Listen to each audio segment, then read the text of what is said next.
Group Policy Backdoor Demonstration. All information and content in this video demonstration is strictly for educational and self-study purposes. Never attempt to tamper with any computer or network you have not been given explicit authorization to do so.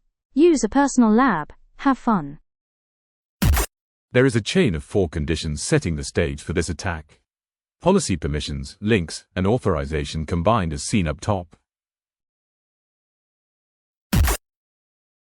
We start with running the GPB script against a target policy using the compromised credential. The output will let you know if the credential being used can modify the GPO, the policy identity and meta as well. Now we will use Vim to open a module template for creating scheduled tasks. Here is an example of the template file before we change it.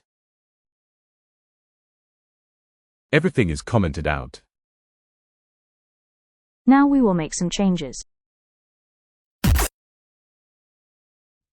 In the sections marked with the blue arrow, we can see the parameters. We made changes as seen here for this demonstration. Here is the command to execute and its arguments. Now we will take what we have done and use the script to inject into the group policy. At the end of the output, look for success or failure of the injection. This was successful. For the demonstration, we are going to manually refresh group policy on the workstation.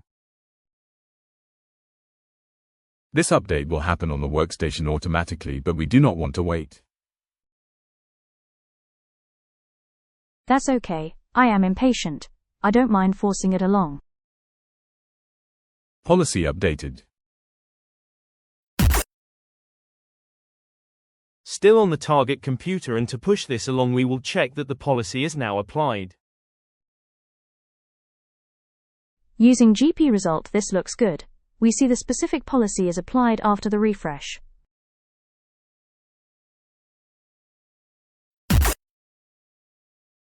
Here in slide 7 we will use the command line tool for scheduled tasks to check the injected script.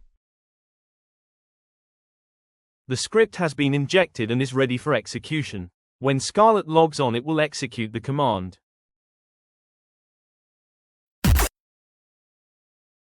Now on this screen we will use a remote desktop application to simulate a regular logon for the Scarlet Tinyberg user. Once logged on, the scheduled task will execute and we can take a look at the results.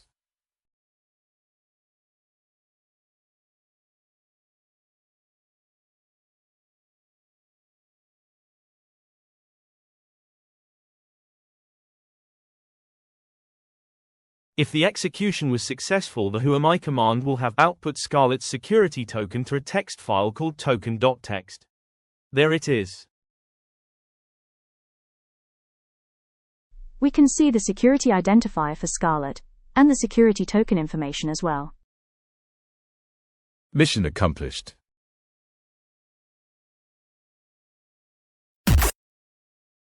Now we will use the script to clean up the information we have injected into the policy.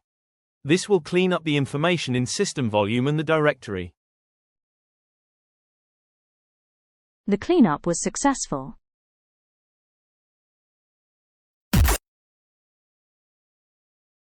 The scheduled task was removed from the group policy and no longer seen. Despite this cleanup, there is still the task present on the victim computer. Let's look at that now. Using the same process as before, we can create a template that will remove the task, should you want that. That piece is up to your creativity and what techniques or tactics you use in the campaign. We are done here.